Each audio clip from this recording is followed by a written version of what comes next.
لو لسه بتتلخبطي في مقادير الغريبة خليكي معايا لاخر الفيديو علشان تعرفي المقادير. هنعمل النهارده الغريبة، والغريبة دي من اسهل انواع الحاجات اللي بتاعت الكعك، دي اسهل حاجة تعمليها، بس عايزك ان انت تحفظي مقاديرها. سمي الله ونصلي على الحبيب وندخل نشوف عملنا الغريبة دي ازاي.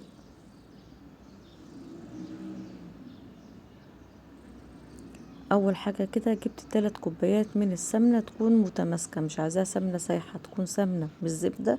الغريبة بتتعمل بسمنة مش زبدة، وكمان تكون السمنة بيضة مش صفرة.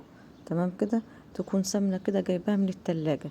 حطيت عليها 1.5 كوباية من السكر البودر، يعني 3 كوبايات سمنة تكون بيضة ومتماسكة، وكمان 1.5 كوباية من السكر البودر. هضربهم كويس جدا مع بعض لحد ما تتحول تبقى كريمة ولونها يفتح بالشكل ده، بالمضرب الكهربائي بالعجان. المهم ان انت تضربيها كويس جدا لحد ما لونها يبدأ يفتح وتتحول معانا لكريم.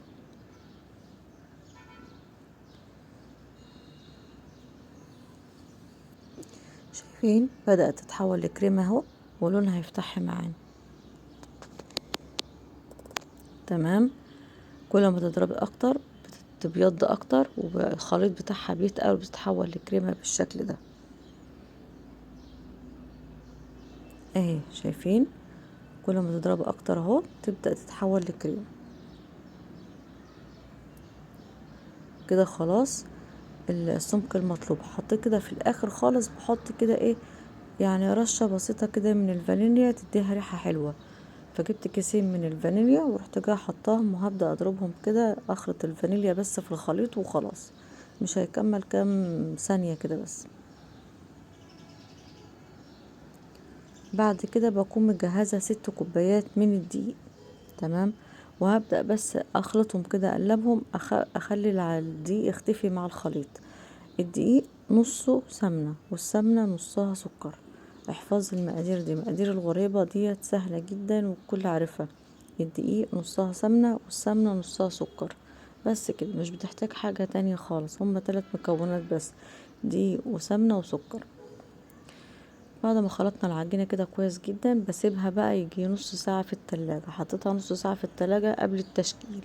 تمام، بعد ما طلعتها ببدأ اشكلها بقى الحجم اللي انت عايزاه. لو ساحت منك بدأت تفرش منك اعرفي ان السمنة زيادة.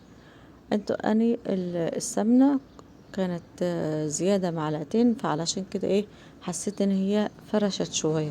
فانت اظبطي ايدك في مقدار السمنة علشان ما تفرش منك وتطلع مظبوطة. تمام، بعد ما شكلتها بدخلها برضو التلاجة بعد التشكيل يجي ربع ساعة. بعد ربع ساعة بدخلها بقى الفرن، تكون فرن سخن مسبقا، تستوي على طول، ما بتاخدش ثواني. فاول ما تبدأ تتماسك معاكي في الفرن بتطلعيها، مش بتسيبها تاخد لون. اول ما تلاقيها مسكت كده في الفرن وجمدت بتطلعها على طول. ديت ما بتتحمرش ولا بتاخد لون يا جماعة. وبألف هنا وشفا، وكل سنة وانتم طيبين.